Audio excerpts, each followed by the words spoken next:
செல்லம்மா சீரியல்ல ஜானகி செல்லம்மா கிட்ட, "செல்லம்மா நீ என்னதான் பேசி என்ன சமாதானப்படுத்தினாலும், என்னால இந்த வீட்ல இருக்க முடியாது. உன்னையும் என்னோட அண்ணனையும் நான் தரக்குறைவா பேசியிருக்கேன். ரேகா பேச்சை கேட்டு நான் ரொம்ப ஆடிட்டேன். இப்ப நான் அதுக்கு ரொம்ப வருத்தப்படுறேம்மா. என்னால இந்த வீட்ல இருக்க முடியாது. ஒரே வீட்ல இருந்துட்டு என் அண்ணன் முகத்தை நான் எப்படி பாக்குறது? அதனால நானும் ஆர்த்தியும் இந்த வீட்டை விட்டு கிளம்புறோம்னு சொல்றாங்க. இதை கேட்ட செல்லம்மாவும், அத்தை அப்படிலாம் பண்ணிடாதீங்க. நாங்க உங்களை எங்க குடும்பம் தான் பாக்குறோம். ஏதோ நீங்க தெரியாம இப்ப பேசிட்டீங்க. இந்த வீட்டு விட்டு மட்டும் போயிடாதீங்க அத்தைங்கன்னு சொல்லி தியாகராஜனையும் கூட பேச கூப்பிடுறாங்க. தியாகராஜன் ஜானகி கிட்ட, அம்மா ஜானகி, மகேந்திரன் உனக்கு அண்ணன் மட்டும் கிடையாதுமா, இன்னொரு அப்பா மாதிரி. சின்ன வயசுல உங்க அம்மா இறந்து போனதுக்கு அப்புறம் மகேந்திரன் தான் உன்னை பொண்ணு மாதிரி பாத்துக்கிட்டான். அதனால அவன் உன்னை பத்திலாம் தப்பா நினைக்க மாட்டான். முதல்ல போனா உன்னை இந்த வீட்டுல இருக்கதான் சொல்லுவான். என்ன ஒண்ணு சொந்த தங்கச்சி நம்மள இப்படி பேசிச்சேன்னு கொஞ்சம் வருத்தத்துல இருக்கான். நாளாக நாளாக சரியாயிடுமான்னு சொல்லி சமாதானப்படுத்துறாரு.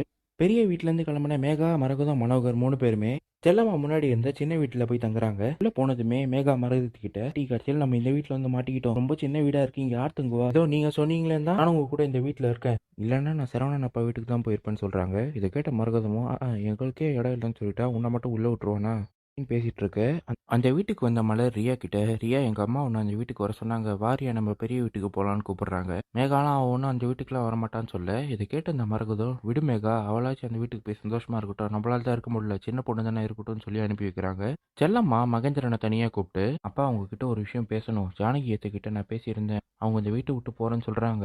நீங்க கொஞ்சம் பேசுனீங்கன்னா அவங்க மனசை மாத்திப்பாங்க, கொஞ்சம் வந்து பேசுங்கப்பான்னு சொல்ல, இதை கேட்ட மகேந்திரனும், இல்ல செல்லம்மா, ஜானகி அவங்க பேச்சை கேட்டு நடந்தது என் மனசை ரொம்பவே கஷ்டப்படுத்திருச்சு. அதனால்தான் என் தங்கச்சி கிட்ட நான் பேசாம இருந்தேன். நீ சொல்றல, சரிம்மா நான் பேசுறேங்கிறாரு. ராத்திரி நேரத்துல தூங்கும்போது மேகா மரகதத்துக்கிட்ட, பாட்டி இந்த வீட்டுல ஃபேன் இல்லை, ஏசி இல்லை, ரொம்பவே கஷ்டமா இருக்கு பாட்டின்னு சொல்றாங்க. இதுதான் இன்னி எபிசோட நடந்தது.